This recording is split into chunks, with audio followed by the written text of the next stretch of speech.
Merci pour votre patience. Je m'appelle Karen Bell. Je représente le GPSCD. Et alors, un petit peu de contexte que je vais vous donner par rapport à ce que nous avons accompli l'an passé en décembre. Nous avions eu donc une présentation où nous parlons bien sûr du temps de Covid en Afrique. Concernant la recherche et les études qui sont dans le pays, nous avons ici l'occasion de partager les expériences, de partager également vos commentaires. Nous avons eu la première partie. Nous allons avoir de la part de l'équipe au Ghana une présentation et ensuite nous allons présenter les questions reçues jusqu'à présent des participants. Et ensuite, le Ghana et les autres participants auront une conversation sur le plan de poursuite des activités sur le continent. Nous n'avons pas de véritable présentation aujourd'hui, mais une opportunité de partager et discuter. Alors, si vous voulez poser une question, si vous voulez faire un commentaire, le processus, c'est de faire une demande pour parler. Vous avez un bouton sur votre fenêtre Kudo. Lorsque vous cliquez sur ce bouton de demande de parole, nous vous donnerons l'opportunité. Et nous aurons ces opportunités à différents intervalles durant cet événement. Également, nous avons des interprètes en français. Si vous souhaitez écouter cet événement en français, en bas à droite de votre écran, il y a une barre blanche. Si vous cliquez sur cette barre, vous pourrez sélectionner votre langage de préférence, votre langue. Après cela, nous aurons une enquête brève pour obtenir vos impressions. Et demain, nous nous concentrerons sur la Namibie. Eh bien, maintenant, j'aimerais accueillir William qui va nous donner son introduction. William, c'est à vous. Merci, Karen. Merci à tous pour votre présence aujourd'hui à ce webinaire, qui est le second dans une série sur les dialogues de spécialistes en tant que partenaires dans le CNUA. Je pense que c'est un bon début d'année. Si nous considérons ce qui est devant nous en 2021. J'aimerais vous rappeler que c'est l'année de la conférence des ministres et comme nous nous préparons pour cette 6e conférence des ministres, nous aimerions présenter quelles seront les stratégies novatrices que nous allons employer. Et dans le contexte du Covid, comment prévoyons-nous de reconstruire les systèmes dans le contexte, n'est-ce pas, de cette pandémie?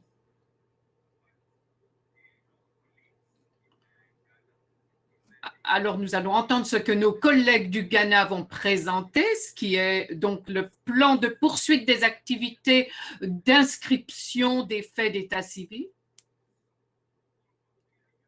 Alors, bien que nous utilisions COVID-19 comme un exemple,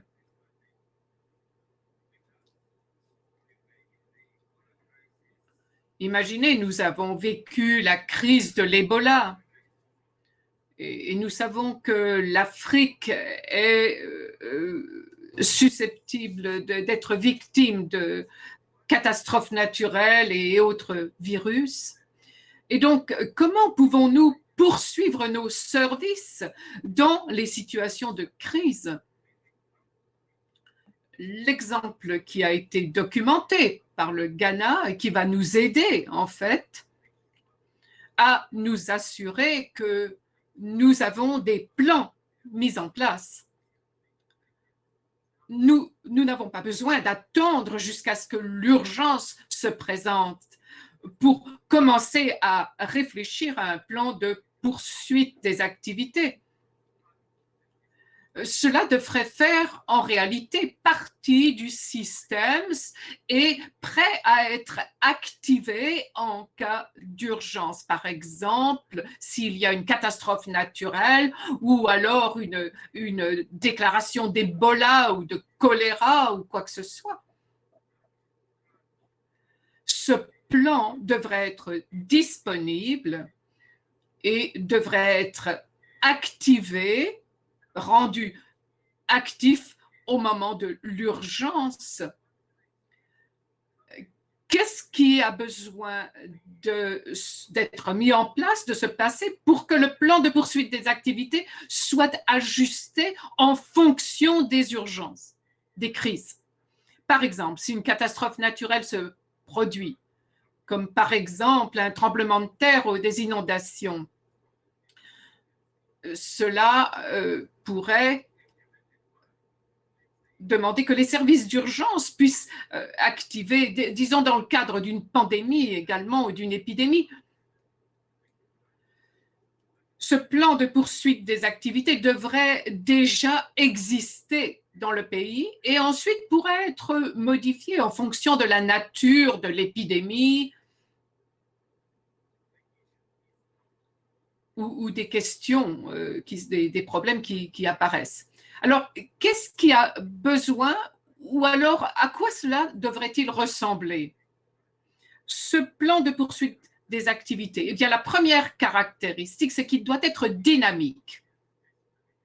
Il n'est pas stationnaire comme notre manière normale de travailler. Attendre que les informations nous arrivent, être informé des événements et ensuite mettre en place le processus d'inscription, de certification, etc. Alors pour qu'un plan de poursuite des activités soit dynamique, il doit prendre les circonstances qui se produisent en compte. Et en deuxième plan, il doit être révisé périodiquement.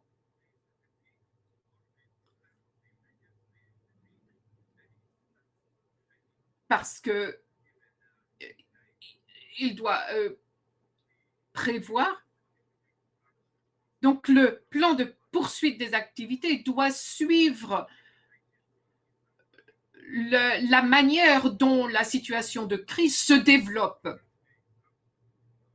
Si nous prenons l'exemple du Covid, nous attentions, je me souviens, nous avons remis beaucoup d'activités et je me souviens, en fait, nous étions en train de travailler sur le programme des Nations Unies et les missions d'évaluation devaient être mises en place d'ici le mois d'août, mais pour l'instant, nous ne l'avons pas encore réalisé.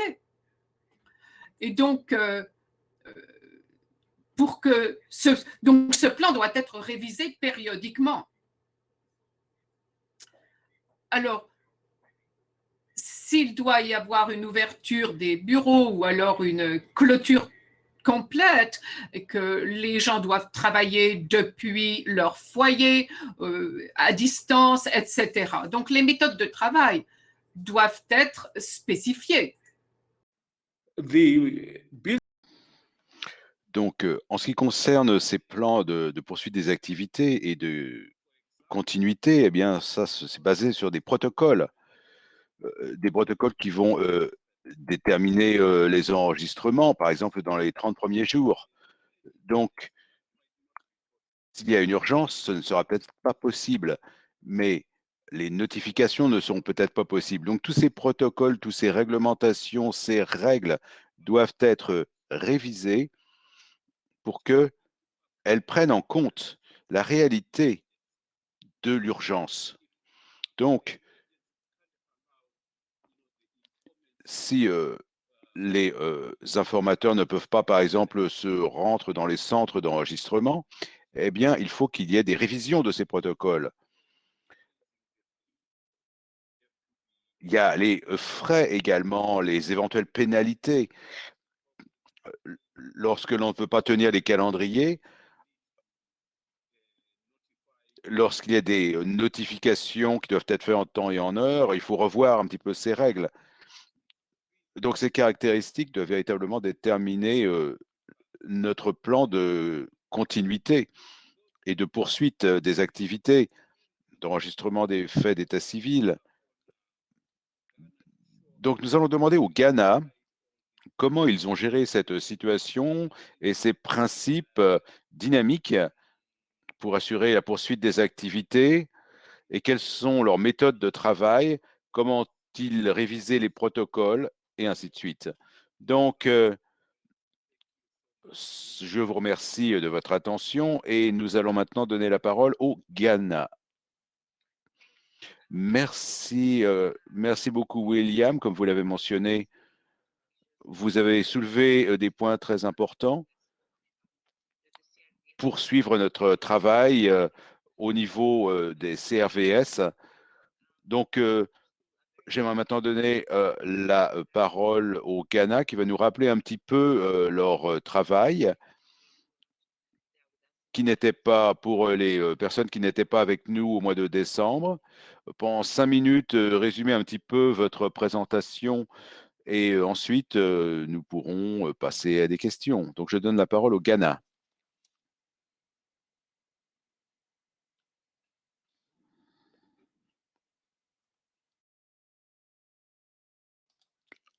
Ah, allô, j'espère que vous nous entendez. Oui, on vous entend clairement. Très bien. Donc,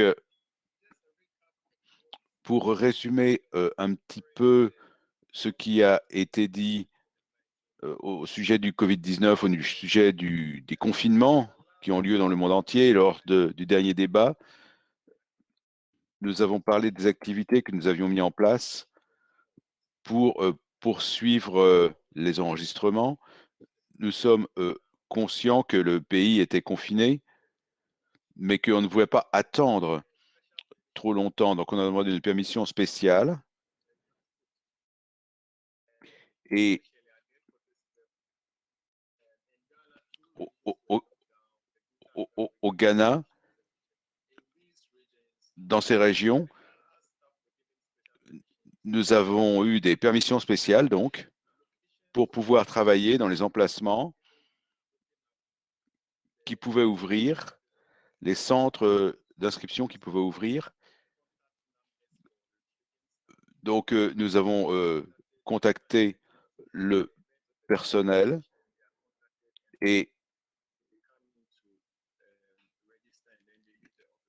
les officiers d'état civil, donc, ont pu travailler même lorsque les centres d'enregistrement n'étaient pas ouverts. Donc, c'était une permission spéciale pour permettre au personnel de se déplacer. Nous avons essayé d'accélérer un petit peu les choses pour passer de plus en plus en ligne. Ça, c'est quelque chose qui se déroule actuellement. C'est pas encore totalement intégré en ligne. Nous, nous essayons donc de développer un portail en ligne pour que l'on puisse communiquer avec nous, puisque cela permettrait donc aux citoyens de rester dans leur foyer et de communiquer avec nous depuis euh, un ordinateur en ligne ou un téléphone. Donc, nous avons essayé de nous assurer que l'impact ne soit pas trop fort. Je rajouterai également que nous avons considéré que lorsqu'il y a des événements essentiels et des faits d'état civil, pendant le Covid-19, il fallait absolument documenter ce qui passait au niveau de l'état civil, au niveau des naissances et des décès. Donc, nous nous sommes assurés que même s'il y avait un confinement, le personnel a reçu des permis pour pouvoir se déplacer et aller dans les bureaux. Et dans les hôpitaux, à Accra, dans les grandes villes, eh bien, le personnel a été en mesure de travailler. Il y a des endroits où c'était plus difficile et nous nous sommes assurés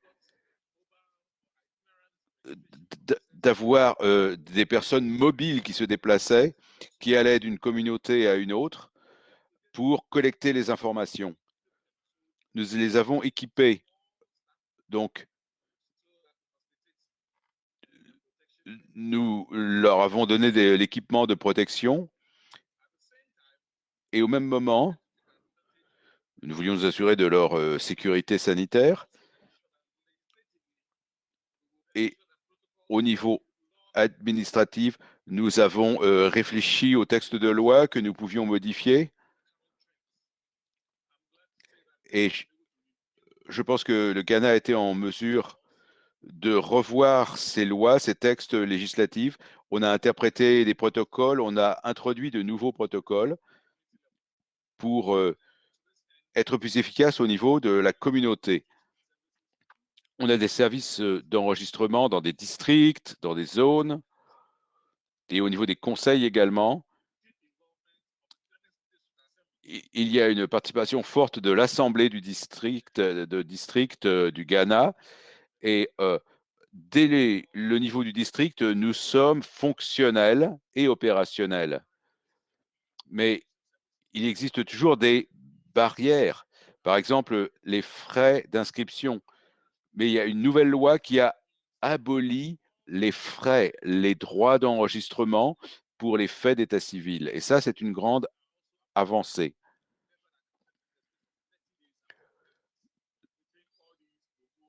Donc, je crois que cela va nous permettre d'avoir des progrès et de motiver les personnes pour qu'ils enregistrent plus leurs faits d'état civil. Je vous rends la parole. Merci beaucoup. Monsieur Kingsley, Monsieur Bodrick, merci un petit peu de ce résumé de la situation. Donc, nous allons vous poser des questions précises. Je sais que nous avons reçu une bonne dizaine de questions. On les verra dans la deuxième partie. Mais pour ceux qui nous rejoignent maintenant, nous avons deux parties dans ce dialogue. Nous avons entendu parler de la part de William du Ghana et de M. Kinsley.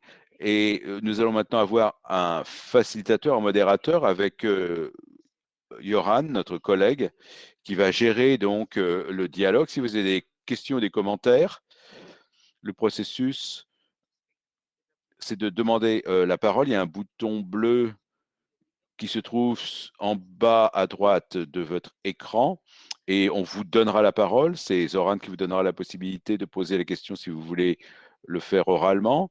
Si vous vous joignez à nous, il y a la traduction également qui est disponible en français. En bas à gauche, vous avez un bouton de couleur blanche qui vous permet d'accéder à la langue française interprétée aujourd'hui. Donc, veuillez parler lentement et clairement pour l'interprétation. Donc, ma première question, au sujet de vos expériences de continuité, de poursuite des activités, dites-nous un petit peu quelles sont les barrières, les problèmes que vous avez rencontrés et comment vous avez réussi à dépasser ces problèmes et ces barrières éventuelles sur votre chemin. Oui, merci beaucoup pour cette question. Donc, le défi, c'était véritablement d'aller sur la ligne de front parce que les mouvements étaient très restreints, l'accès aux services d'enregistrement était restreint à un certain niveau, et ce que nous avons dû faire, c'est nous assurer que nos employés et nos officiers d'état civil reçoivent des permis exceptionnels et soient considérés comme des travailleurs essentiels sur la ligne de front et au niveau de la communauté, qu'ils puissent travailler librement pour que les personnes qui avaient besoin d'enregistrer des faits d'état civil puissent le faire. Je vous rends la parole. Merci beaucoup de cette réponse. Deuxième question, et je voudrais aborder les tactiques, les manières dont vous avez géré les activités de plaidoyer, les plans d'amélioration, et quels conseils vous donneriez pour les CRVS durant cette pandémie. Merci. Nous avons compris que les registres jouent un rôle important, les officiers d'état civil sont écoutés et nous avons besoin de collaborer. Et au Ghana, il y a un département qui travaille au niveau du ministère du développement rural. Donc, nous avons de la chance. Nous avons des personnes au niveau du ministre haut placées, y compris le ministre lui-même, qui est venu et qui a développé des processus de plaidoyer et de défense. Il y a un ministre également et un membre du cabinet du ministre qui ont attiré l'attention sur ces problèmes d'enregistrement des faits d'état civil. Cela nous a permis donc de développer un texte législatif. Et nous avons un programme d'identification nationale en cours. C'est un critère pour avoir des cartes d'identité. On a besoin de certificats et de certificats de naissance et ainsi de suite. Donc, nous devons faire un effort dans tout le pays au niveau de l'enregistrement des naissances et des faits d'état civil.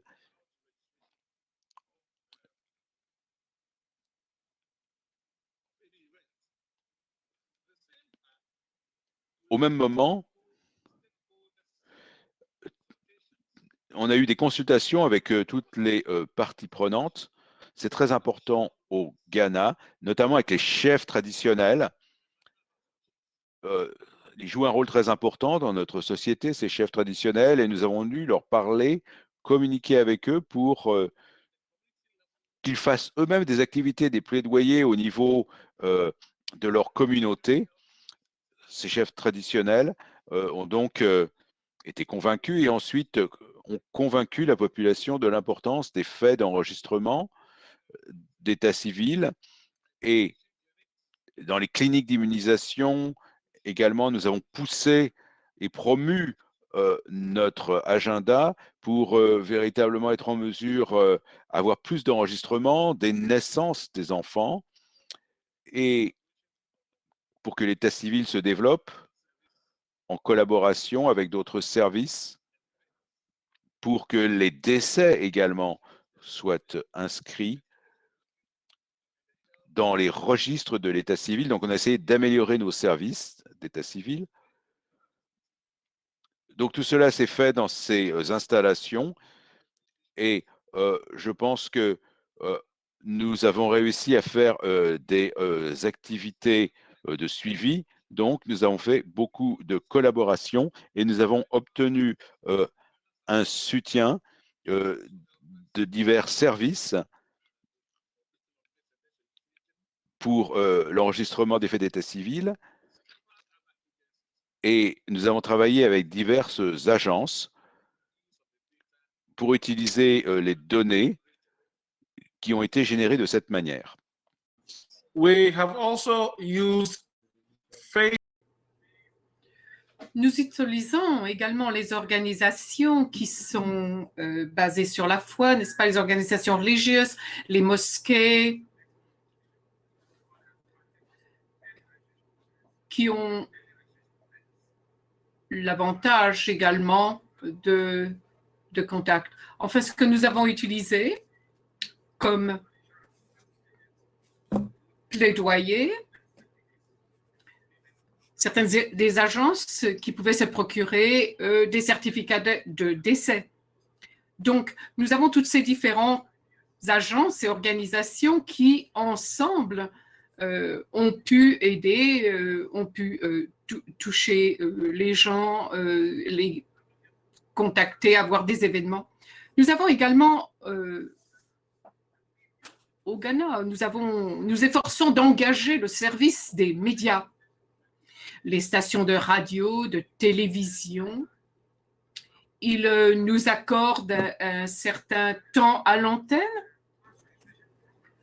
et nous avons donc des programmes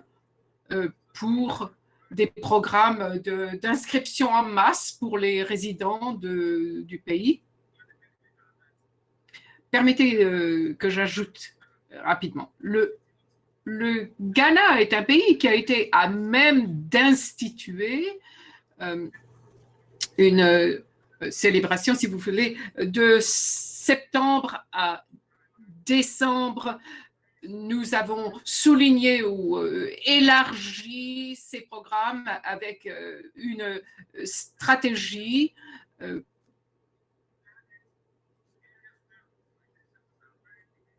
donc nous avons ciblé les éléments qui sont très faibles.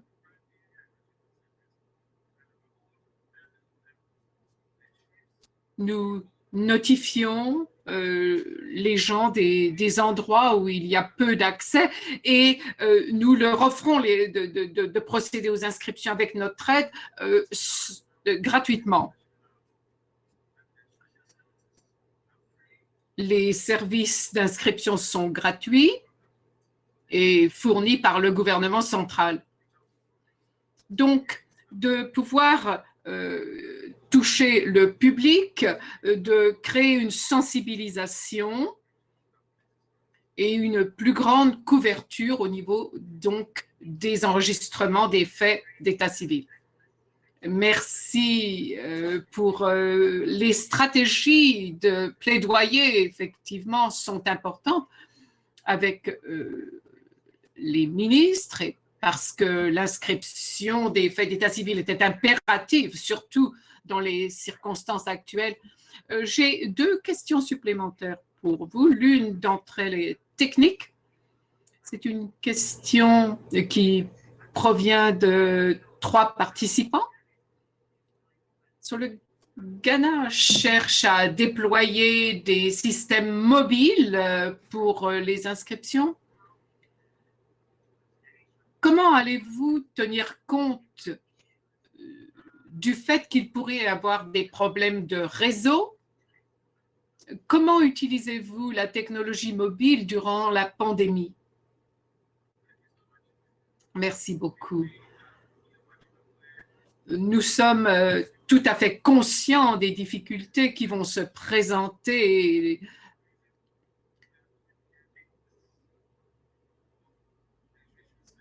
Donc, nous avons un ensemble de services d'enregistrement des faits d'état civil.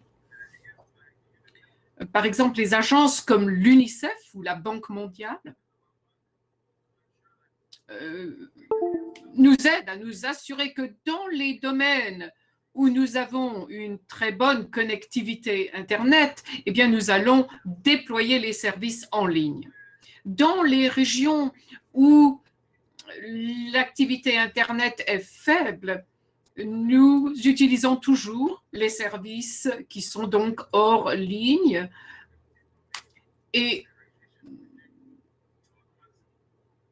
donc nous cherchons à pousser le système d'inscription au maximum dans ces endroits où il faut aller en personne. Nous continuons toujours à déployer nos services Là où il y a un bon Internet, nous pouvons utiliser les tablettes, les téléphones mobiles. Là où nous n'avons pas l'Internet, eh bien, nous utilisons la logistique normale.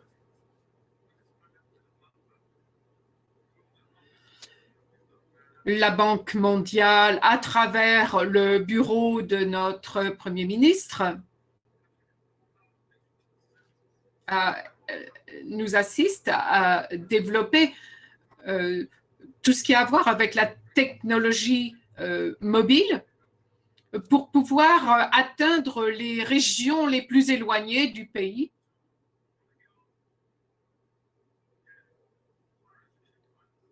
Pour procurer à ces régions des bicyclettes à moteur, par exemple, de sorte à complémenter ce que nous faisons avec une présence physique au niveau des comités, au niveau des conseils. Donc, nous tirons profit des différents aspects des régions du pays. Là où nous n'avons pas la technologie, nous poussons toujours les activités d'inscription en personne. Merci, merci beaucoup. Ma dernière question avant de passer la parole à quelqu'un d'autre. William a parlé de cela. J'aimerais entendre certains de vos conseils ou de votre expérience avec d'autres pays aussi. Comment peut-on améliorer l'enregistrement des décès? Permettez que je parle de l'exemple du Ghana. Nous avons une grande interface rurale. La plupart de nos régions rurales sont là où nous essayons d'améliorer. Nous utilisons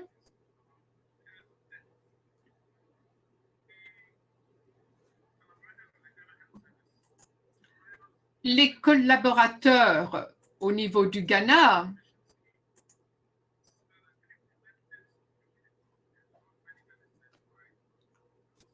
Lorsqu'il y a, par exemple, un certificat médical, nous pouvons utiliser les services communautaires pour nous procurer les informations. Nous utilisons également les chefs et les chefs traditionnels, les chefs locaux, pour créer une sensibilisation auprès des résidents, des communautés, afin qu'ils rapportent les décès. En même temps, nous avons également, nous parlons des registres nationaux. Donc, nous recevons beaucoup de commentaires, beaucoup d'idées de la part des comités qui nous indiquent la liste des choses qui ont besoin d'être faites.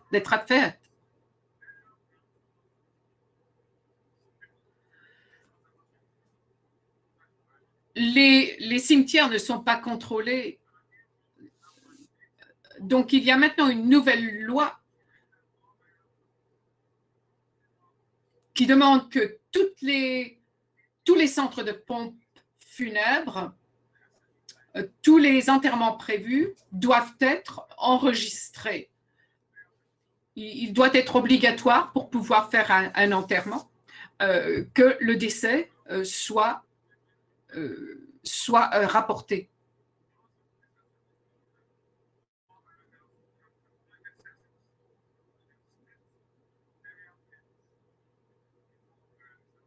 Donc, avant qu'un service funéraire soit permis, avant qu'un enterrement soit autorisé, il faut que le décès soit inscrit, soit enregistré. Merci, Ghana. Je pense que vos expériences sont intéressantes et utiles. Et ce que je reçois des messages, c'est que nous pouvons apprendre beaucoup du Ghana. Je ne veux pas être égoïste, donc je vais passer la parole à Zoran pour qu'il puisse animer la prochaine séance. Comme je l'ai mentionné, cette séance va vous permettre de parler, de poser des questions, de faire des commentaires. Et le processus, c'est en bas à droite. Vous pouvez faire une demande de parler. Zoran, à vous la parole. Merci Karen, merci beaucoup. J'ai le plaisir de faire partie de ce dialogue d'experts et sur donc le plan de poursuite des activités en temps de crise. Évidemment, nous faisons tous face à cette maladie terrible et cette situation difficile qui crée toute une série de problèmes au niveau national. Est-ce que nous pourrions tous être mieux préparés? Est-ce que nous pourrions apprendre de ce qui s'est passé dans le courant de l'année écoulée pour être mieux préparés pour les possibilités dans l'avenir qui pourraient interrompre le processus d'enregistrement des faits d'état civil et cela sur l'ensemble du continent? J'ai une petite demande là dès le début. Il s'agit d'un dialogue d'experts. Et donc, en tant qu'animateur, je ne vais pas, n'est-ce pas, va continuer le dialogue avec les représentants distingués du Ghana. Si vous pouvez vous mettre en caméra afin que nous ayons quand même une présence virtuelle, une table ronde, nous aimerions vous voir. Nous aimerions également entendre vos commentaires d'experts sur ce sujet, sur le plan de poursuite des activités en période de crise. Si vous venez en tant que représentant d'une autorité nationale, quelles sont vos expériences au niveau national sur la façon de mettre sur pied un plan de poursuite des activités? À quelles difficultés avez-vous fait face? Et peut-être nous pourrions apprendre de votre part, également discuter les expériences non seulement du Ghana, mais nous aimerions également entendre les autres représentants des pays présents ici. Nous avons un bon nombre d'experts nationaux qui sont bien reconnus. Si vous voulez bien nous faire savoir votre position sur ce sujet. Également, vous aurez une opportunité d'évaluer davantage le développement au Ghana, d'entendre davantage d'idées. Nous allons également recevoir d'autres questions sur le système au Ghana. Et il y a deux manières dont nous pouvons faire cela. Vous pouvez utiliser la chat box pour répondre aux questions. Vous pouvez lire les questions et ensuite les communiquer. En même temps, si vous voulez, nous apprécions si nous pouvions entendre la question et savoir qu'est-ce qui fait que la question est importante, qu'est-ce qui provoque la question. Et comme nous l'avons mentionné plus tôt, un peu plus longtemps, je crois, donc le bouton en bas à droite pour demander à parler.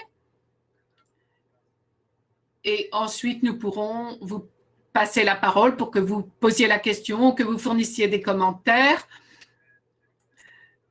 Et ensuite, technology. Donc ça, c'est une question de technologie. Donc, s'il vous plaît, vous pouvez prendre la parole. Vous êtes les bienvenus. Donc, vous pouvez appuyer sur le bouton pour effectuer des commentaires également, sur le bouton bleu. Et avant cela, j'aimerais poser quelques questions supplémentaires plus générales. Et c'est sur les plans de poursuite des activités.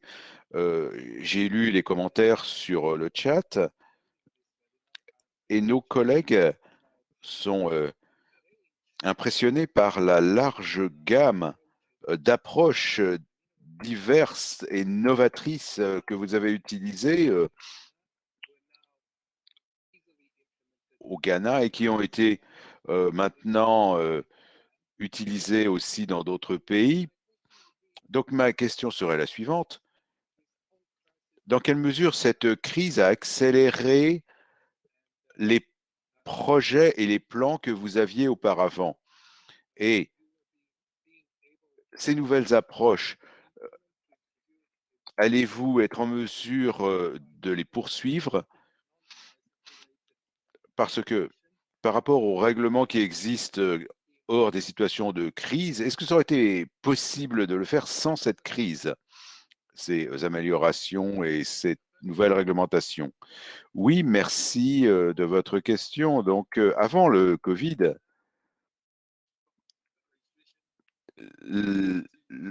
l'enregistrement des faits d'état civil, on n'en parlait pas beaucoup au Ghana, parce que on prenait un petit peu cela pour argent comptant et c'était assez coutumier, mais les chiffres n'étaient pas très bons. Il n'y avait pas assez d'enregistrements. 17% des décès uniquement étaient enregistrés. Maintenant qu'on est au courant de l'importance de cela, et cela a créé une plateforme pour qu'on se rende compte de l'importance de cet enregistrement des faits d'état civil. On devait connaître les causes des décès. Et en situation de Covid, on doit savoir les causes de décès. Donc, ça a été un angle un petit peu différent, un angle plus social qui a été pris. Et de ce côté, ça a été positif.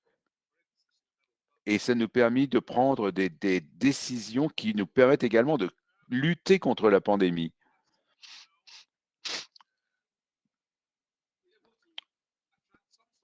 Pour également attirer plus de soutien en financement et en ressources, parce que on s'est rendu compte de l'importance de l'enregistrement et des statistiques sur la mortalité notamment qui sont très importantes, les statistiques sur les décès. Donc, il y a certains avantages en fait à cela. Et donc, nous avons donc maintenant plus de prise de conscience de l'importance de l'enregistrement des faits d'état civil. Et je crois qu'on va obtenir plus de soutien des gouvernements, plus de soutien des parties prenantes pour l'état civil. Merci beaucoup de ce retour. C'est très important en effet et c'est encourageant d'entendre le contexte et l'importance donc de ces faits d'enregistrement. Il y a un intérêt de plus en plus fort maintenant pour l'état civil pour qu'il y ait de meilleures informations, de meilleures statistiques, plus de données qui soient fournies, pour qu'il y ait des systèmes solides d'enregistrement des données, pour qu'il y ait des sources crédibles. Il y avait une question rapide que j'aimerais poser, et la réponse doit être rapide également. Dans quelle mesure a-t-il été possible d'évaluer les causes de décès et quel processus avez-vous utilisé pour l'enregistrement de ces décès et des causes de décès particulièrement? Oui, merci. Donc, ce que nous avons fait, comme je l'ai mentionné auparavant, nous avons essayé donc de tester donc les notifications provenant des communautés dans 3 régions, dans la région de l'Est et dans 2 autres régions pour 12 districts, la région Bota aussi, qui est sous-divisée en 2 régions. Donc, l'expérience que nous avons eue, c'est une amélioration de la situation dans ces districts Donc,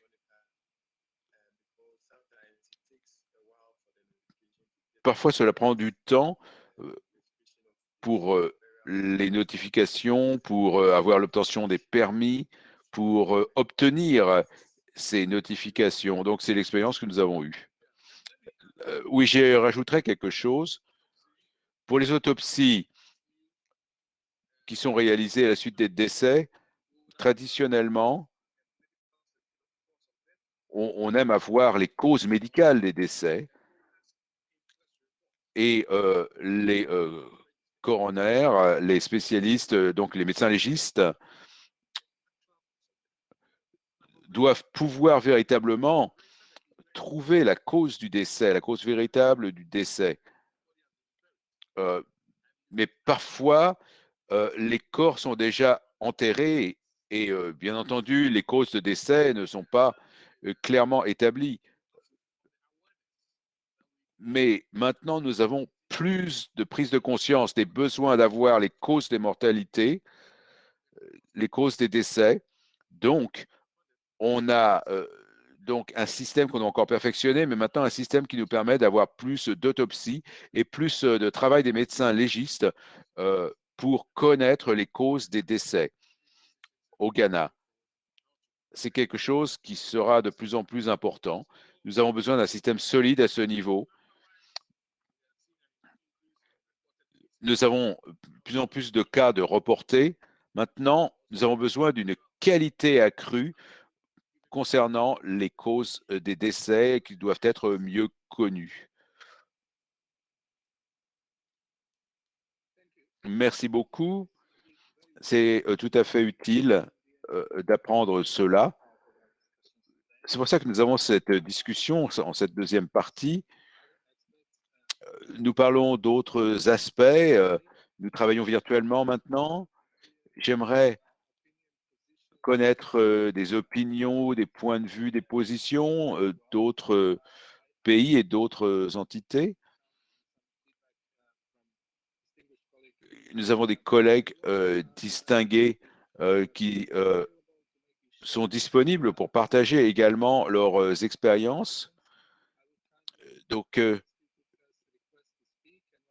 faites une demande de prise de parole et dès que je vous vois sur l'écran, je pourrai vous donner la parole. J'apprécierais également si nos collègues Kaijato pouvaient se joindre à nous pour donner des impressions générales. Ce serait très bien. Mais d'ici là, je vois qu'il y a une demande de prise de parole. Nous allons continuer le dialogue. Ma question, c'est une question qui est basée sur ce qui a été dit auparavant. Il y a un intérêt très fort sur des chiffres plus précis sur le nombre de décès avant le Covid et durant la Covid, donc pour voir l'augmentation de la mortalité, ainsi de suite, et donc pour avoir des statistiques. Vous travaillez sur la qualité de vos données, puisqu'elles sont très importantes, elles doivent être officielles, elles doivent être publiées, mais en général, est-ce que vous avez observé au niveau des CRVS une collecte de données indiquant pas comme un fait, mais comme une tendance? Est-ce que vous observez des tendances par rapport à l'augmentation des taux de mortalité? Qu'en est-il? Oui, je n'ai pas bien compris la question. Est-ce que vous pouvez la répéter, s'il vous plaît? Oui, la question est la suivante. Nous avons donc des données provenant des années antérieures concernant le nombre de décès. Est-ce qu'il y a des tendances que vous observez qui se dégagent lorsque vous comparez les données précédentes et les données de l'année dernière, par exemple? Est-ce que vous voyez spécifiquement des tendances? Oui, il est encore un petit peu tôt. Nous n'avons pas encore fait une analyse des données de l'année dernière. et des données actuelles, mais nous avons l'impression que nous avons plus de réponses d'enregistrement des faits d'état civil et des décès, plus de demandes d'enregistrement, parce que plus de prise de conscience qui existe.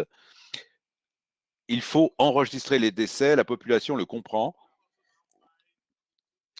et nous essayons d'éduquer la population et qu'il n'y ait plus de tabou par rapport à cela, et nous observons que nous avons une meilleure réponse, un meilleur taux d'enregistrement de ces décès. Merci beaucoup. Je crois que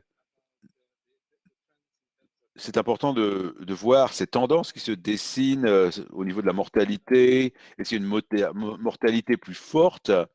On a des projections possibles. Y a-t-il une mortalité plus forte, beaucoup plus forte avec le Covid et cette pandémie? Mais on doit avoir une assurance de qualité sur nos données. C'est très bien que nous élargissions notre débat. C'est tout à fait positif. Je vais maintenant demander à Mme Thiam de prendre la parole. Allô?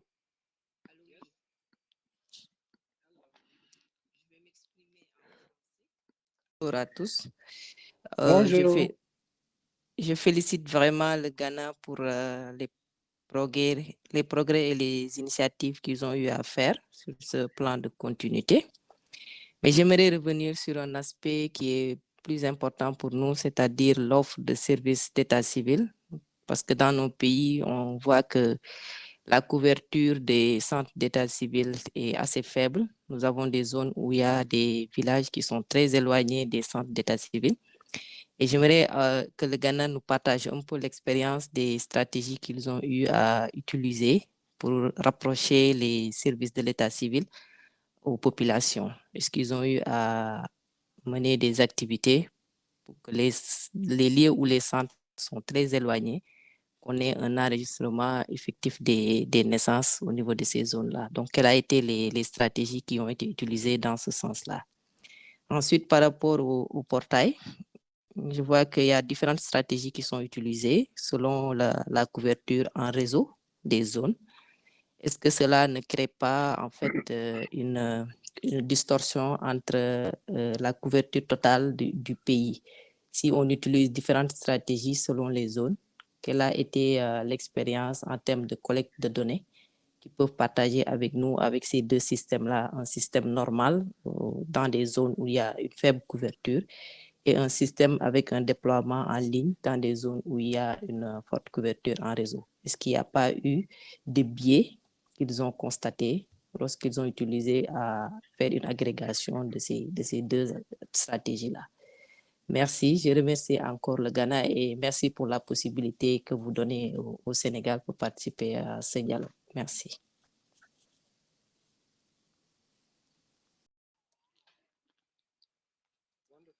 Très bien. Merci beaucoup de cette question. Donc, je vous rappelle à l'anglais, s'il y a un besoin d'intervention en français, vous pouvez tout à fait le faire, puisqu'il y a de l'interprétation. Il y a une boîte de dialogue où vous pouvez écouter l'anglais ou le français. Et vous pouvez passer à anglais et vous entendez la traduction vers l'anglais, l'interprétation vers l'anglais. Donc, si quelqu'un n'a pas pu écouter l'interprétation, je vais donc résumer un petit peu. Et About strategies for reaching remote areas. Il serait bon d'entendre parler des stratégies pour toucher les régions reculées. Et je sais, de par ma propre recherche et d'autres discussions, que l'expérience de nos collègues du Ghana est assez étendue. les visites, par des visites dans les régions reculées, parler aux chefs traditionnels des communautés locales et l'organisation d'événements, etc. La question que nous avons, c'est comment savons-nous dans quelle région nous avons des enfants qui ont besoin d'être inscrits à l'état civil. C'est une priorité. Et peut-être dans un plus grand niveau de détail, quelle est la stratégie étape par étape pour s'assurer que des équipes mobiles soient déployées dans des communautés, en particulier dans les régions reculées. Merci beaucoup.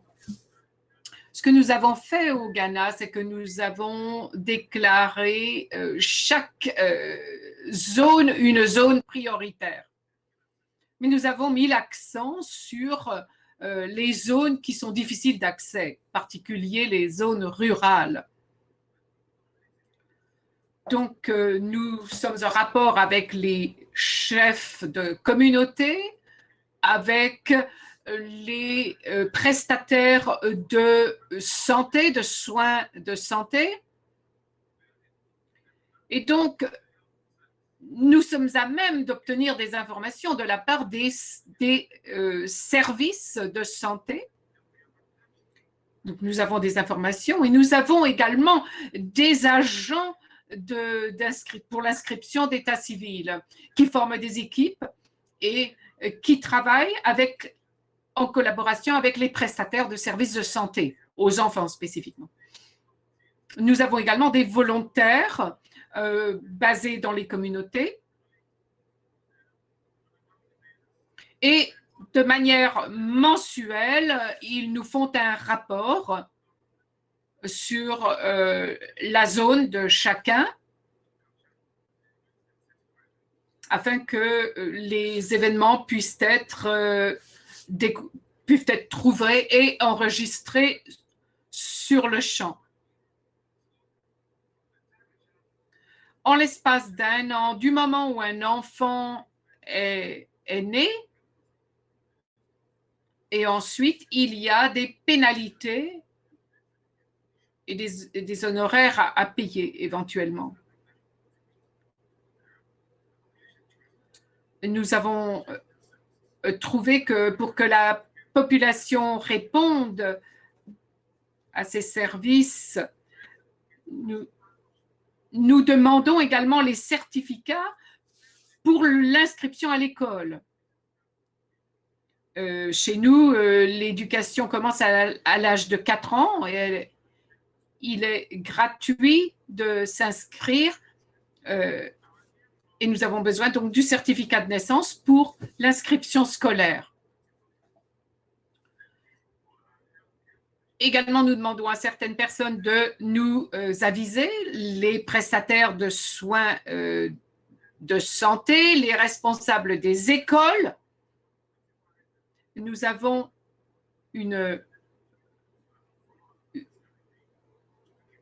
nous opérons un suivi auprès de ces gens concernant les naissances et les décès. Davantage de ressources sont déployées dans les zones éloignées, les zones rurales. Merci. Merci beaucoup. Je pense que ceci répond à une partie de la question. Je pense que nous pouvons également parler de l'utilisation de la technologie numérique.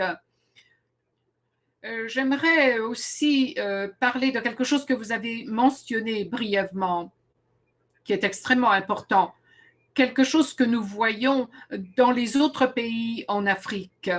Et vous avez mentionné que ce moment critique où les parents reçoivent un certificat de naissance immédiatement, comment cela est-il possible? Pouvez-vous commenter là-dessus? Quelles sont vos dispositions pour vous assurer qu'il s'agit d'une visite en une seule étape, que d'un seul coup, ils peuvent être enregistrés si j'ai mal compris, si cela prend plus longtemps pour faire l'enregistrement, nous aimerions comprendre comment est-ce que vous intensifiez le processus d'enregistrement des naissances. Merci.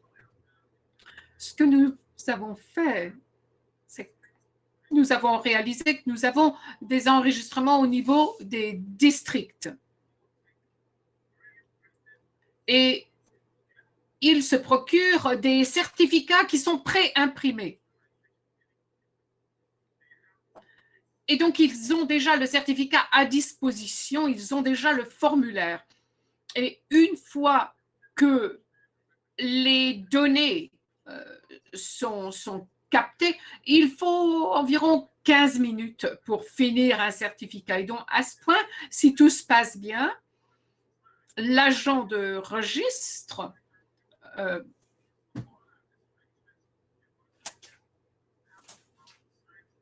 à ce moment-là, il a l'autorité donc de signer le certificat. Et s'il est nécessaire de se procurer davantage de renseignements, à ce moment-là, il est à même de le faire. Donc, c'est le système que nous avons en place. Et les certificats sont signés au niveau comité, au niveau de la communauté. Merci, merci beaucoup. C'est un point vraiment important et j'apprécie beaucoup que vous partagiez cette expérience avec nous parce que, encore une fois, nous voyons cette démarche se développer dans d'autres pays en Afrique. Et il y a 2 jours, nous avons eu notre collègue de Tanzanie dont le système qui se développait au cours des 2 dernières années. Encore une fois, bien sûr, c'est un processus, mais cela signifie que les parents peuvent bénéficier d'enregistrer leurs enfants lors d'une seule visite. Ils sont informés d'un événement, par exemple, et ils peuvent se rendre et en une seule étape, obtenir leur certificat de naissance. Il est très important que nous puissions apprendre, être au courant de cette tendance.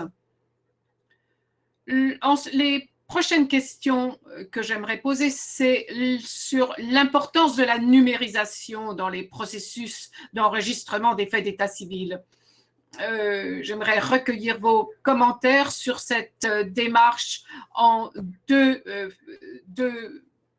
domaines, d'avoir une infrastructure qui se développe, non seulement développer nos certificats sur papier, mais également à mesure que l'infrastructure se développe, que nous puissions avoir une numérisation. Je pense que la nation pourrait profiter d'une ouverture de la fenêtre en ligne, que la population puisse communiquer avec les services d'état civil et, dans une certaine mesure, même remplir les formulaires, les documents nécessaires. Simplement pour provoquer la discussion, si j'étais citoyen du Ghana et que j'ai l'occasion de venir auprès de cette plateforme en ligne, quels renseignements j'aurais besoin de partager et à quel service je pourrais m'attendre? Allô? Oui, s'il vous plaît. Nous procédons avec prudence et nous effectuons des progrès, mais dans le cadre d'une prudence. Nous avons des volontaires pour les enregistrements qui sont donc formés et ils sont formés à remplir les questionnaires. Maintenant, dans les zones éloignées,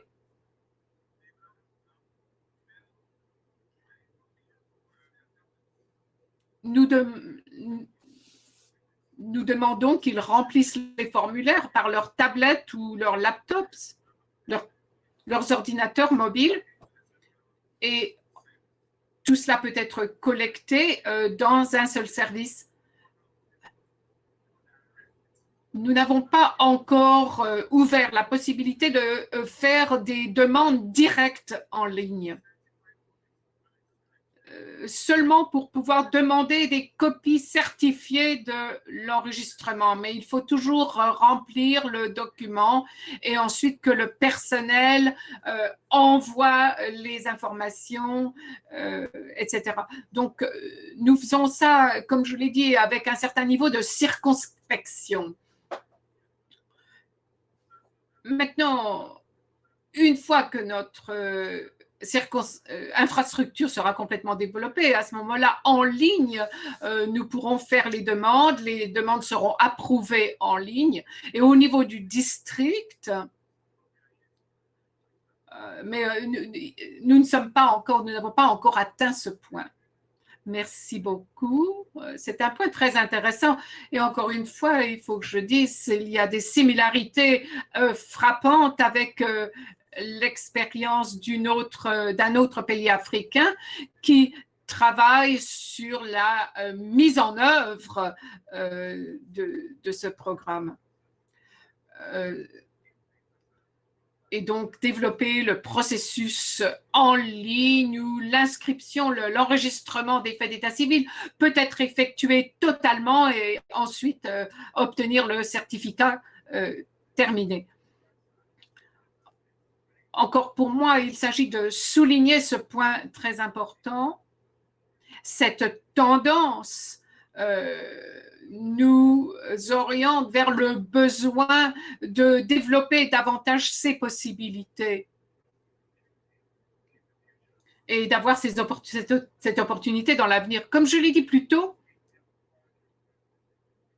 nous avons un groupe de participants très distingués aujourd'hui. Mon collègue Innocent voudrait peut-être partager certains points sur le plan de poursuite des activités. J'aimerais lui demander s'il veut bien déposer une demande de prise de parole. J'aimerais lui demander de faire quelques commentaires. Je veux juste rediriger un petit peu mon attention.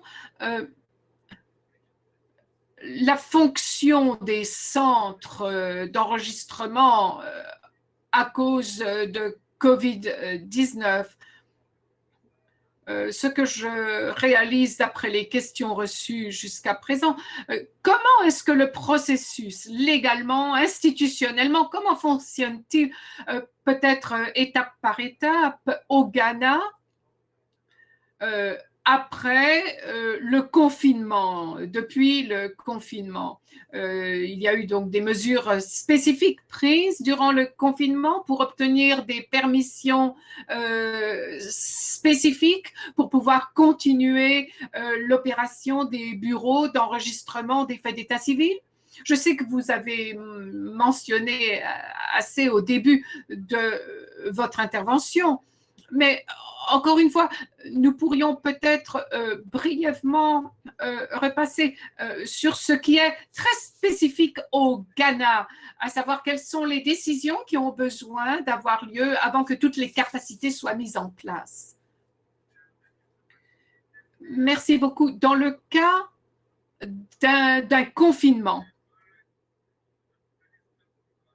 nous avons demandé donc au ministère de l'Intérieur et nous avons obtenu des permis spéciaux pour utiliser un personnel de crise.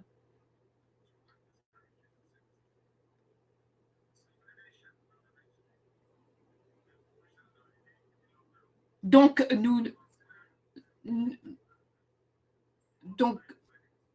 durant le confinement, nous n'avons pas clos nos registres. Nous avons considéré que notre personnel était un personnel de front, un personnel essentiel, et donc ils ont pu continuer à travailler.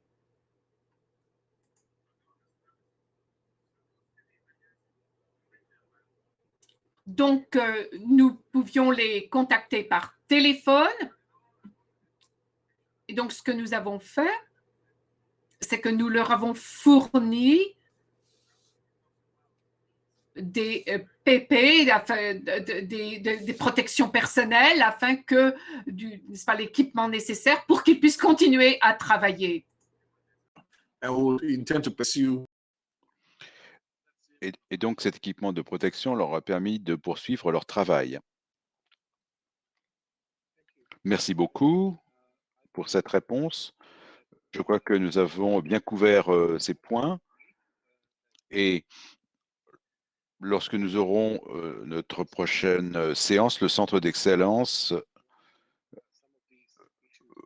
va élaborer encore plus sur ces points avec plus de détails, et nous allons nous assurer que ces informations soient postées et qu'il y ait donc ces fiches techniques qui donnent accès à ce type d'informations tout à fait utiles. Donc, pour revenir sur le retour que nous avons eu de nos participants, nous avons des commentaires de collègues, Zapata, qui mentionnent l'importance d'accroître donc ces enregistrements et d'avoir diverses stratégies pour ce faire, pour accroître la demande d'enregistrement.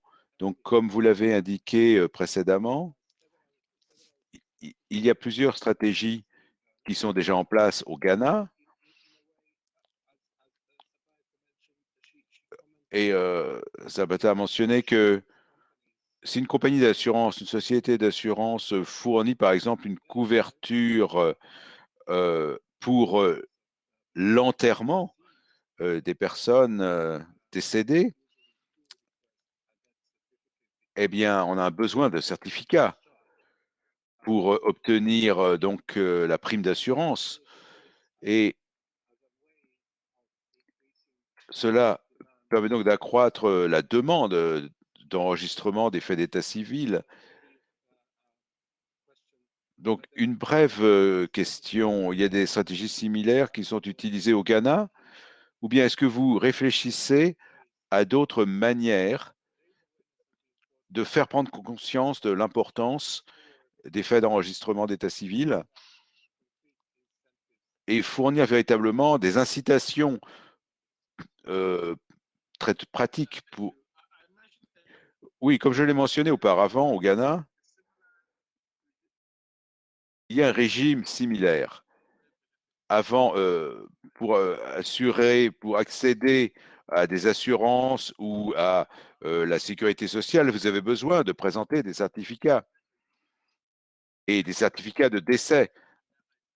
Au Ghana, nous demandons à tous les cimetières de contrôler la situation. Donc, les personnes qui dirigent les cimetières sont bien au courant et on ne peut obtenir un permis d'inhumer uniquement après avoir les certificats de décès. Cela nous permet d'avoir des preuves. Donc, nous nous assurons que la loi soit respectée. Chaque mort doit être enregistrée avant l'enterrement et les cimetières sont contrôlés et on s'assure qu'il y a bien ces certificats de décès avant l'inhumation et on est très aidé au niveau des communautés par cela. Et ça nous permet d'être plus efficace et d'avoir une meilleure couverture des faits d'enregistrement d'état civil et notamment des décès. Merci beaucoup. S'il y a d'autres idées, d'autres stratégies, d'autres incitations possibles, n'hésitez pas à les partager, chers collègues. Nous partageons des idées aujourd'hui. C'est un échange et nous sommes toujours très heureux de vous entendre. Au niveau de la demande, vous avez parlé de la coopération avec les autorités religieuses et avec les communautés locales, avec les autorités des villages, les chefs coutumiers, et ainsi de suite. Donc,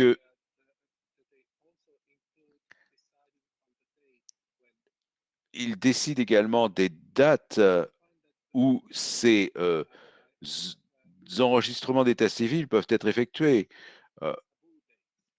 Vous avez parlé de dates précises. Est-ce que vous pouvez nous en dire plus sur ces dates?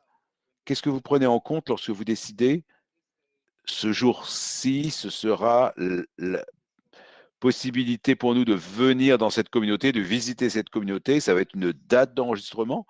Pourquoi? Comment est-ce que vous choisissez ces dates? Est-ce qu'il y a des manifestations spécifiques autour de ces dates? Comment vous choisissez cela en raison de vos déplacements dans certaines zones du pays? Je crois que c'est quelque chose de très utile à savoir et je crois qu'on peut partager cette expérience du Ghana et il serait intéressant d'en savoir plus. Merci beaucoup. Nous avons travaillé avec les leaders des communautés. Donc, avant de nous rendre dans la communauté, nous travaillons étroitement avec les chefs traditionnels. Et c'est eux qui mobilisent les populations avant que nous fassions l'enregistrement. Donc ça, c'est très utile parce qu'on a le soutien de la communauté. Lorsqu'on a le soutien du chef et des leaders locaux, il y a des assemblées qui se déroulent et il y a une mise en place de la logistique qui part de ces leaders traditionnels, de ces chefs traditionnels qui nous aident véritablement beaucoup pour organiser les enregistrements des faits d'état civil. Excellent. Merci beaucoup. Je dois dire, avant d'organiser ce webinaire, nous avons demandé aux participants de nous donner quelques questions préliminaires que nous avons partagées avec nos collègues distingués du Ghana. Donc on a répondu à beaucoup de questions déjà et il ne nous reste plus beaucoup de temps pour les interventions des collègues qui sont avec nous aujourd'hui. Donc, je prends cette opportunité pour trouver plus de questions. N'hésitez pas à prendre la parole si vous le désirez. Donc, c'est un appel à des interventions. Sinon, nous allons traiter une ou deux questions supplémentaires. Nous allons gérer une ou deux questions supplémentaires. Moi, je voulais vous poser cette question en cette fin de séance. Cette crise sanitaire, cette pandémie, a permis aux autorités du Ghana d'utiliser des plans de poursuite des activités pour être très innovants et pour accroître en fait la performance des enregistrements des faits d'état civil dans de nombreuses zones. Est-ce que vous pensez que ça va être permanent? Est-ce que c'est un système permanent pour le Ghana qui va rester à l'avenir? Ou bien est-ce que vous pensez que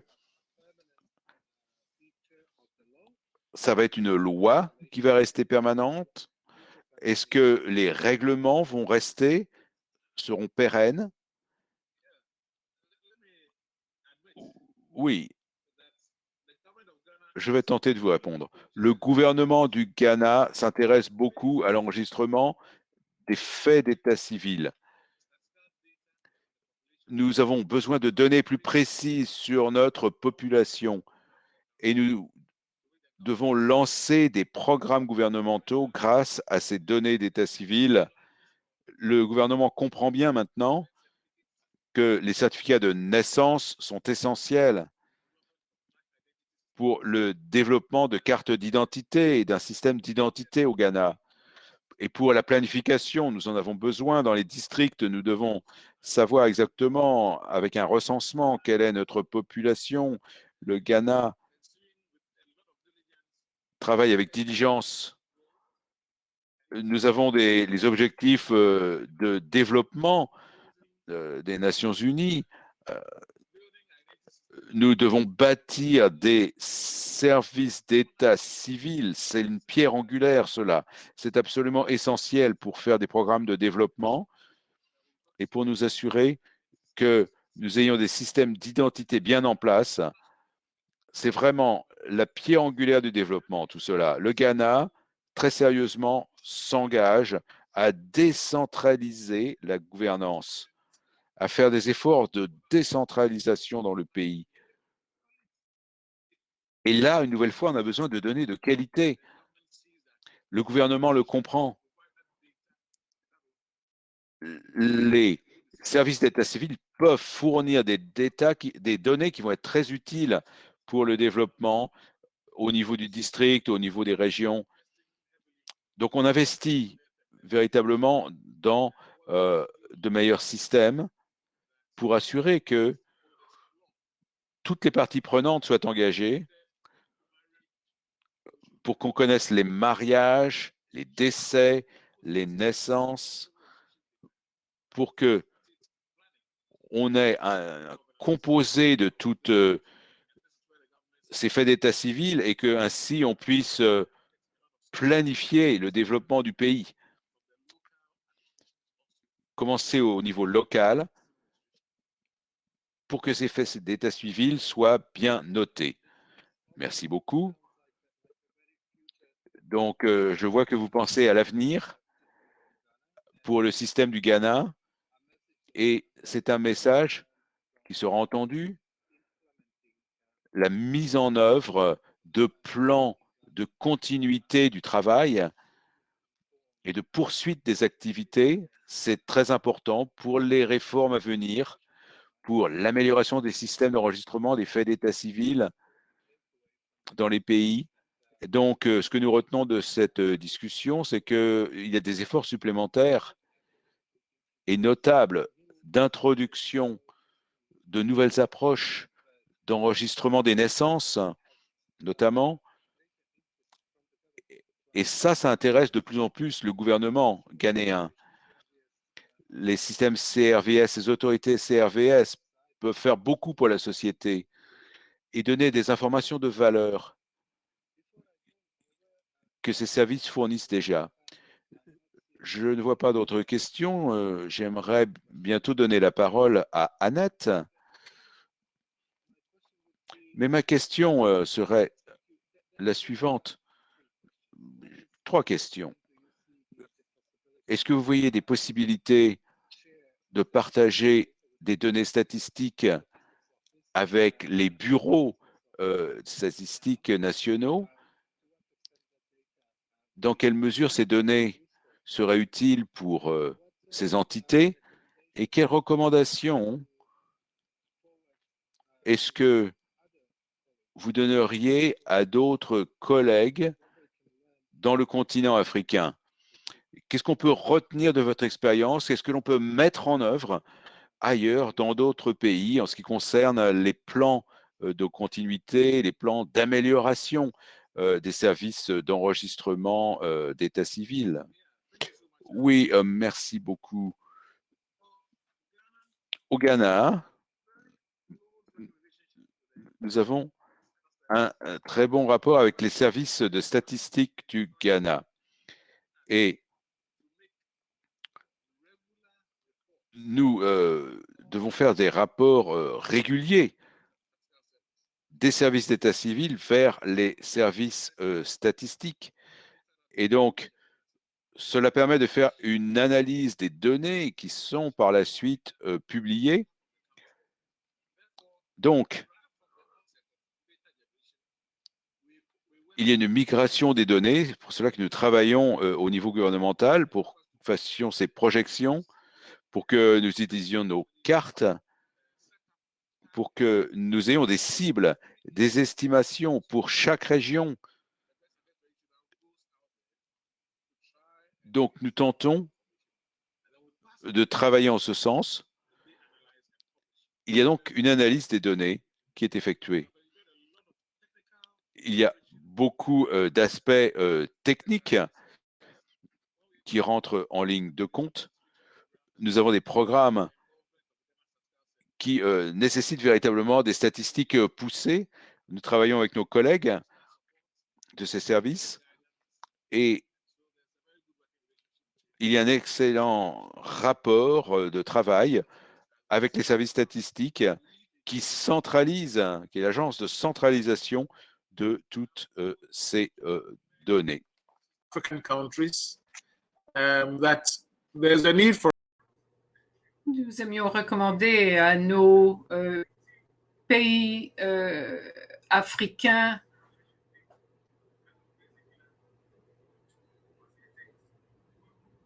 qu'il y ait l'intervention de l'État à un niveau de base pour s'assurer que les enregistrements soient faits, de créer de demandes pour des documents, qu'il y ait une augmentation de la couverture. Au Ghana, nous nous efforçons de faire une interface avec les prestataires de services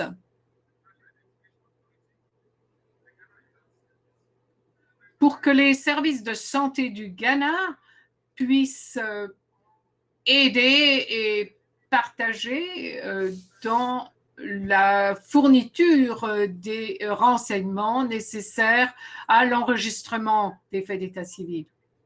Et nous travaillons étroitement en collaboration avec ces services. La fourniture des services essentiels ont lieu à un très jeune âge. Donc, il y a là un potentiel pour obtenir les inscriptions de naissance. Merci beaucoup. Je pense que toutes ces recommandations sont extrêmement importantes et je suis certain que tous les collègues assistant à ce débat vont les retenir. Comme je l'ai dit, notre plan, c'était de clore ces discussions, mais bien sûr, chaque nouvelle intervention apporte un nouvel apprentissage qui est important pour nous tous. Et j'aimerais souligner aussi quelque chose que vous avez mentionné dans le contexte de la coopération internationale. Traditionnellement, nous nous attendons à ce que les services d'inscription puissent donner les renseignements au bureau de statistiques. Mais vous avez mentionné quelque chose de très important sur quoi nous devrions tous réfléchir et explorer plus avant, à savoir si ces possibilités peuvent être mises en pratique dans d'autres pays. Et c'est que les bureaux de statistiques nationales fournissent des commentaires, des renseignements aux services d'enregistrement de l'état civil. Et donc, je pense que ça, c'est très important. Et peut-être la dernière question de mon côté, pour ma part, est-ce que vous entrevoyez davantage de coopération avec les autorités de la santé? Nous savons qu'ils fournissent des renseignements aux services d'état civil et aident au processus. Y a-t-il une possibilité pour que les autorités d'état civil fournissent des informations en retour aux services de santé, à savoir qu'ils trouveraient peut-être pertinentes à leur fonction et participer?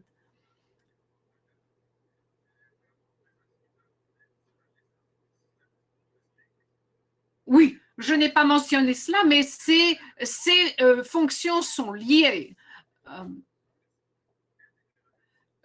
Et donc, les services de santé du Ghana et les services d'état civil sont liés, sont en relation.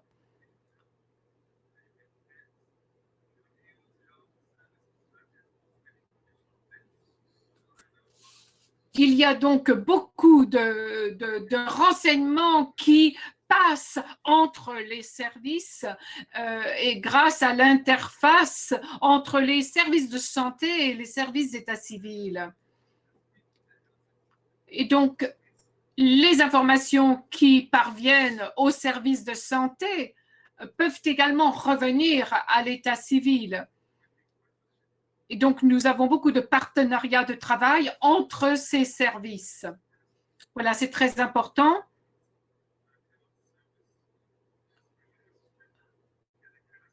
Les services de santé et les services d'état civil doivent être étroitement liés. Cela nous aidera tous à atteindre un point où nous avons toutes les informations nécessaires.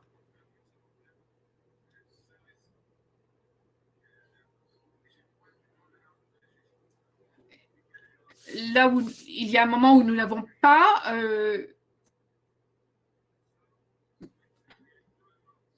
donc nous profitons d'une bonne relation avec eux. Et donc, ce que nous avons pu faire en relation avec eux, ce que nous pouvons accomplir par rapport aux services de santé, nous permettent bien sûr d'aller de l'avant.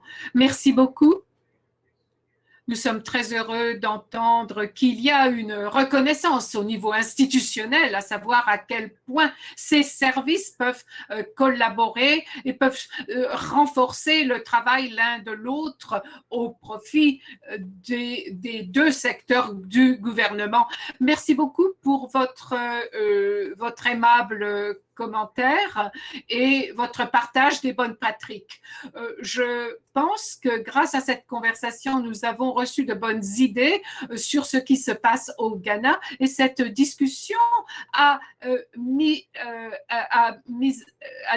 à jour, apporter à jour beaucoup des activités et des idées et des commentaires pour les experts qui participent à cette discussion pour afin qu'ils aient matière à réfléchir pour l'avenir.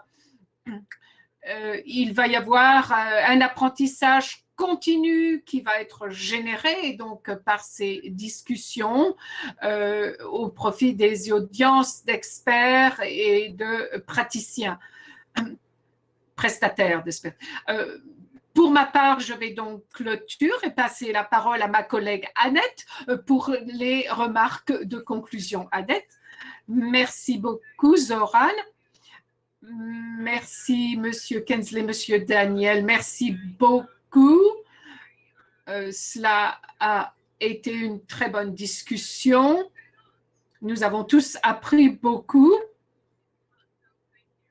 Et donc, c'est un grand merci de ma part. Et bien sûr, vos idées aident à documenter vos bonnes pratiques et donc c'était bon. Voilà ce que je retire, beaucoup de choses de cela. Je suis très heureuse de le contenu et votre stratégie sur la collaboration avec vos partenaires proches et obtenir également une volonté politique, une bonne volonté politique. Voyons que en matière d'inscription d'état civil, vous pouvez maintenant mettre en œuvre vos diverses stratégies et à savoir comment nous pouvons augmenter l'intérêt politique et également la sensibilisation politique sur ces activités afin que nous puissions aller de l'avant et mettre en œuvre. Je suis assez certaine que bientôt nous pourrons voir les bénéfices. J'aimerais souligner que c'est ce que je retiens de cela. Votre collaboration avec tant d'autorités différentes a renforcé votre plan. Vous coopérez avec les services de pompes funèbres, avec les statistiques, etc. Donc, c'est très intéressant et je vous félicite vraiment pour votre travail. J'aimerais également saluer tous les participants, vous remercier, vous rappeler que notre dernier dialogue d'experts aura lieu demain. Nous allons parler de la manière dont la politique générale sera intégrée dans les système d'état civil, dans le cadre d'une crise, comment tout cela peut être mis en œuvre très tôt. S'il vous plaît, joignez-vous à nous demain matin. Aussi, vous pouvez aller à votre page web où vous pourrez trouver tous les différents papiers techniques sur différents cas de pratique, la bonne pratique de l'Ouganda, par exemple, Rwanda et Burkina Faso. Donc, s'il vous plaît, continuez, allez-y et suivez notre page web. Également, merci beaucoup. Merci Zorad, merci Rolly, merci Karen. Merci d'avoir organisé ce dialogue. Nous vous souhaitons à tous une excellente journée ou une bonne soirée et nous espérons vous revoir demain. Au revoir.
Thank you. I will be joining Teams in 10 minutes, okay?